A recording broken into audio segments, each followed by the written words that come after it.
তো hello guys, কিতা খবর বন্ধুরা? বুঝছো না অত রোদ্রের মাঝে কিতা কইতাম তোমাতান দে আই গেছি বর্তমানে সরো ফরাসি নামাজ। বুঝছো না গাম দেখায়নি ভাইয়া ঘরের বাঁচাও গাম ভাই। দুনিয়ার ভাত খাওয়া অত কষ্ট এটা তো আগে জানতাম না। বুঝছো নি বেতলা কষ্ট। বর্তমানে দেখতে পাইতরা হেলিকপ্টার দাঁড়ো আছে। বুঝছো না নি এই হেলিকপ্টার দিয়ে লইয়া যাইমু ফরাসি বস্তা। আর বর্তমানে ও নু দেখতে পাইতরা ফরাসির বস্তার উপরে বুয়াত আমি। বুঝছো না নি ফরাসি বস্তার উপরে বই রয়েছি। বুঝছো নি।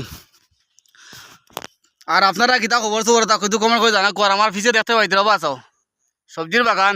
ও দেখো কোয়া ভিডিওতে দেখে দি ভালো লাগে এটা লাইক কমেন্ট শেয়ার করে দিও। বুঝছো না নি। আর কার কার সবজি ক্ষেত আছে এইলা আমার কমেন্ট করে জানাইবা আপনারা। ও দেখো কোয়া সবজির বাগান। ও দেখো চৌকিগুন পড়ে গেছে রদিবা। বুঝছো না এর লাগি মানে চাবা জানা বোধ ইয়ার। আর বাকি খবর তোমার কিতা জানাইও কিছু খবর। বুঝছো না নি। আর ভিডিওটা আজকে দিনগুলো লাগে অনো শেষ।